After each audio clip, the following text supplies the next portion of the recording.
Good day, everybody. It is Kristy from Okketoh. So today I'm going to make my daughter Miranda's new favorite keto cookie. I call it the double chocolate peppermint cookie. First, I will let you know my oven is preheated to 350 degrees, and I do have a cookie sheet lined with parchment paper. Now let's get into the ingredients. For the wet ingredients, I am using 4 tablespoons of melted butter, or it's 1/4 cup. I'm also using 2 large eggs I brought up to room temperature and went ahead and whisked. And I'm going to use 1 teaspoon of peppermint extract. Make sure it's peppermint and not mint. So peppermint extract, 1 teaspoon. Now on to the dry ingredients. I am using 3/4 cup of sunflower seed flour. This is the Think Eat Live brand. I find this on Amazon. I will put a link to it down in the description box below. It has fantastic macros, and almond flour affects me. It causes me inflammation, so I've been using the sunflower seed flour in its place, and I absolutely love it. So again, it's 3/4 cup. I'm using a 1/2 cup of Okketoh Golden, a 1/2 cup of Hershey's Cocoa, the Special Dark, 1/4 teaspoon of sea salt, 1/4 cup of Baked Believe dark chips. You can find this at Walmart, or you can use Lily's if you prefer, but I'm using the Baked Believe. 1/4 cup of the dark. And I'm also going to use 1/4 cup of the Baked Believe white chips. So let's get started. So in my mixing bowl, I already have my sunflower seed flour. I'm going to add to it my golden, my cocoa powder, and my sea salt. I'm going to give this a good stir.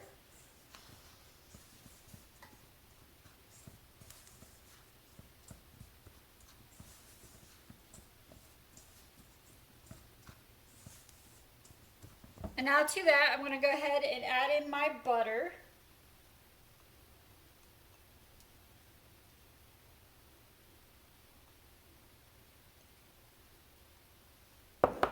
Stir this around.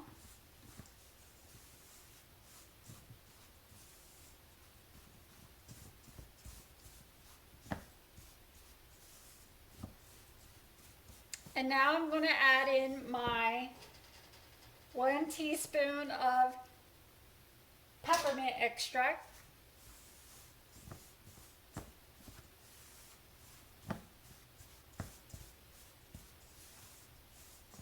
And now I'm going to add in my 2 large eggs. Again, bring them up to room temperature.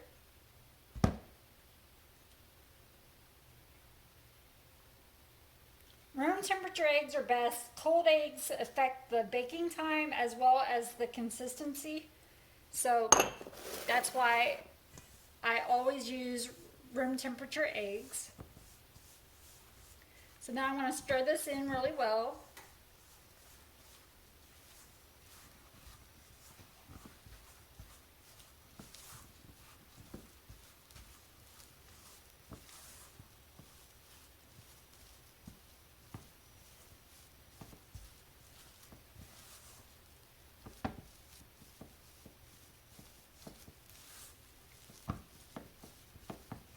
And now I'm going to fold in my dark chips.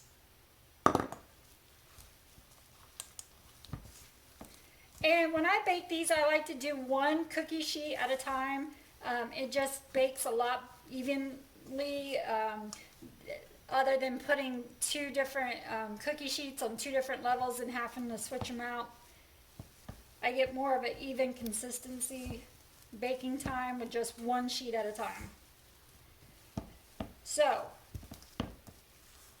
now I got those dark chips folded in there. This is what it looks like. It's like a brownie batter consistency. And I'm going to take a cookie scoop. I like to do 8 to a pan, and they will spread a little bit.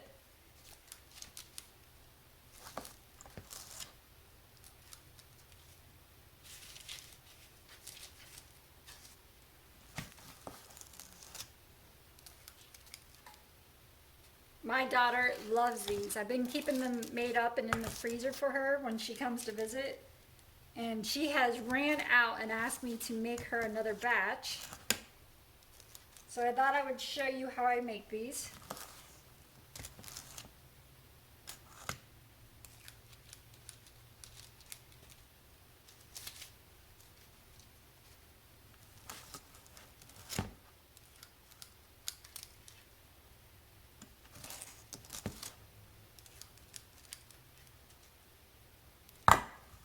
Okay. I'm just going to spread them out a little bit more.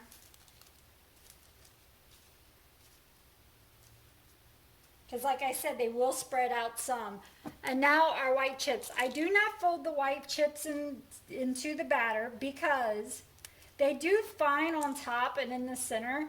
But if they sink to the bottom, they tend to melt pretty funny on the bottom and they cause an oil coating. It's just kind of awkward and really weird with the white chips. I don't understand why it does it with those. It might be what they use to sweeten it with and the reaction, but they do fine, like I said, baking on top and baking in the center, just not on the bottom of the cookie. So I'm just pressing 3 to 4 into the tops of the cookie.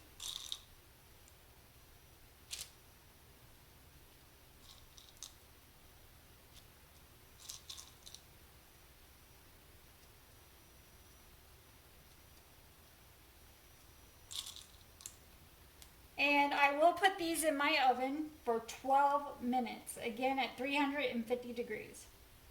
When I take them out, I let them rest on top of my stove on the cookie sheet for about 3 minutes before I transfer them to a cooling rack. And then I load my baking sheet again to go back into the oven. So when I get all these baked up, I will show you what they look like and tell you how many my batch yielded me this time. But this is what they look like. Okay, here's the first batch I just took out the oven. Again, I'm going to let them rest on top of my stove on the cookie sheet for 3 minutes before I transfer them to a cooling rack. I did want you to see how much they spread. They don't spread a lot, but they will spread some. Okay, when I have them all baked up, again, I will be back to let you know how many I got out of this batch. And here they are plated up. My batch yielded me 16 cookies this time. I did go ahead and take a bite out of one so I can show you what the inside looks like. These are Miranda's new favorite keto cookies. So I'm going to actually put them in a freezer bag and store them in my freezer. That way they keep fresh longer. I might put 1 or 2 in the refrigerator that we plan on eating within the next day. And again, the rest will be stored in the freezer. Thank you so much for watching. I'll see you next time. Bye.